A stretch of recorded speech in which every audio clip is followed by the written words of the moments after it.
The bass thumped through the floor like a heartbeat I couldn't escape.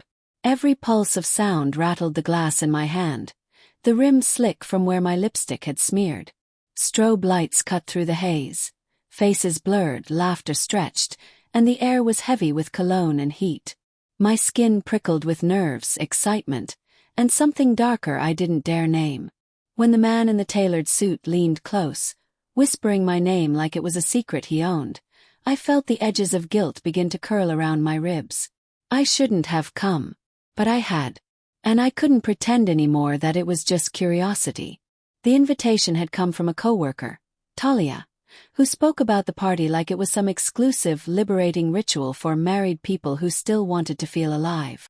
I laughed when she first mentioned it, but that night, when Ethan fell asleep on the couch with the news still murmuring in the background, I'd found myself staring at his phone, blank, silent, untouched by me. It had been weeks since he'd really looked at me. Months since he'd touched me like he used to. So I went. Not to cheat, I told myself. Just to remember who I was before being his wife consumed everything. But standing in that dim, intoxicating room, surrounded by men whose eyes lingered longer than they should, I could feel temptation breathing down my neck. One man, dark hair, sharp jaw, confidence radiating from every movement, offered me his hand. "I'm Adrian," he said. His smile was magnetic, dangerous. "You look like someone trying to forget." I didn't take his hand. But I didn't walk away either. I talked, too long, too close. The world outside that room dissolved. For a few hours, I wasn't Ethan's wife. I wasn't invisible. I was wanted. By the time I got home, the guilt was burning under my skin. Ethan was still asleep on the couch. I stood there staring at him. The man who once made me feel safe, now a stranger behind glass. I wanted to tell him everything. I wanted him to ask. But he didn't stir. He never asked. A week later, I started getting messages from an unknown number. "You looked beautiful that night. Did he like the dress you wore for me?" My chest seized.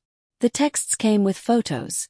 Me at the party, unaware, caught mid-laugh, mid-glance toward Adrian. I deleted them before Ethan could see. My hands trembled every time my phone buzzed. Then came the last message. "Tell your husband before I do." That night, Ethan called from work. "Late shift again," he said, his voice distant, tired. I forced a smile through the phone, told him to be safe. When I hung up, I sat at the table in the dark, my phone clutched like a ticking bomb. I couldn't tell him. I couldn't lose him. But secrets rot in silence. And mine was already spreading. The following Friday, Talia mentioned another party. Same place, same people. Said no. But that night, Ethan came home earlier than usual, dressed sharper than I'd seen him in months. "Client dinner," he said, not meeting my eyes. "Don't wait up."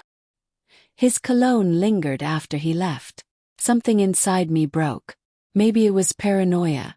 Maybe it was intuition. But I got in the car and followed him. He didn't go downtown.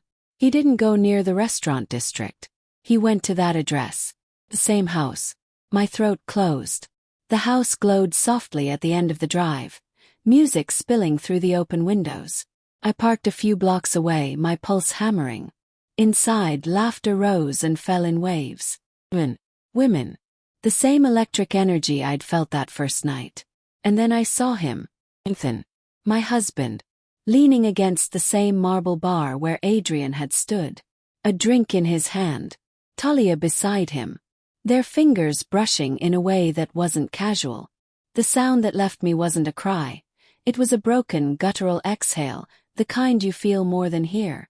I stumbled back before they saw me, gripping the edge of the wall like it was the only thing keeping me upright.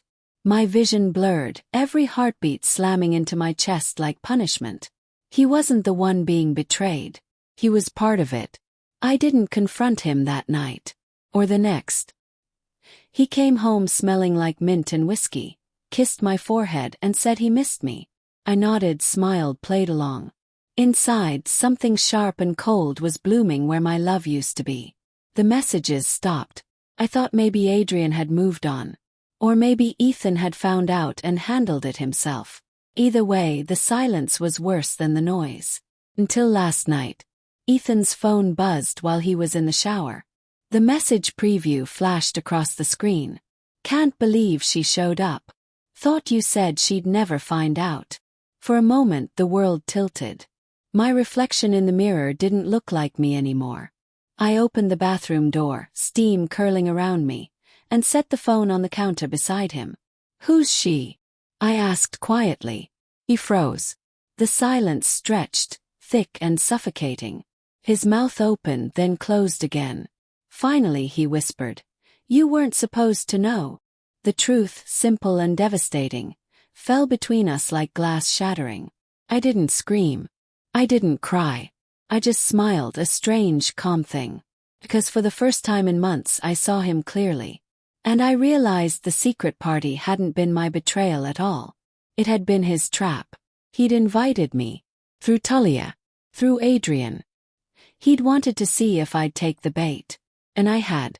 But what he didn't expect was that I'd follow him. That I'd see his betrayal woven beneath mine. Now, as he stood there dripping water and lies, I whispered the only truth left between us. Looks like we both failed the test. Then I walked out. And for once I didn't look back.